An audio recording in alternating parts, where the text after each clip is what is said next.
এবারের বিপিএলে শেষ 4-এর লড়াই শুরু হতে যাচ্ছে রোববার 2 ফেব্রুয়ারি। এবারের বিপিএলে খেলার চেয়ে ধুলা এত বেশি উঠছে, মাঠে ভালো পারফরম্যান্সেও হারিয়ে যাওয়ার উপক্রম। মহা বিতর্কিত বিপিএলের মাধ্যমে দেশের যে ভাবমূর্তি নষ্ট হয়েছে সেটির দায় স্বীকার করে নিয়েছেন ক্রীড়া উপদেষ্টা আসিফ মাহমুদ, সজীব ভুইয়া ও বিসিবি সভাপতি ফারুক আহমেদ।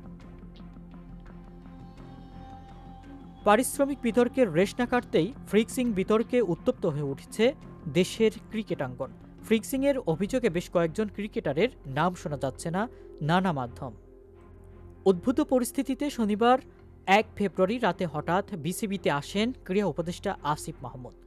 তিনি বিসিবি কার্যালয়ে সংবাদ মাধ্যমকে বলেন, অনেক কিছুতে সমন্বয় ঠিকমতো হয়নি। এনএসসিতে একটা সত্য অনুসন্ধান কমিটি করা হয়েছে, তারা খুঁজে বের করবে এবং ভুল কোথায় কোথায় ছিল।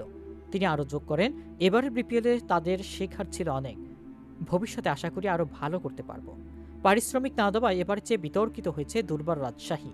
সমস্যা সমাধানে তাদের স্বত্বাধিকারীর সঙ্গে কথা বলা হয়েছে বলে জানালেন আসিফ মাহমুদ। ক্রীড়া উপদেষ্টা বলেন, রাজশাহীর মালিকের সঙ্গে কথা বলেছি, তাকে পারিশ্রমিক পরিশোধের কথা বলেছি।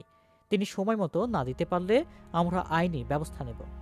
বাংলাদেশের ভাবমূর্তি যে নষ্ট হয়েছে, আমরা এটাতে এত শ্রম দিলাম, এখানে কারণ সত্য অনুসন্ধান কমিটি খুঁজে বের করবে।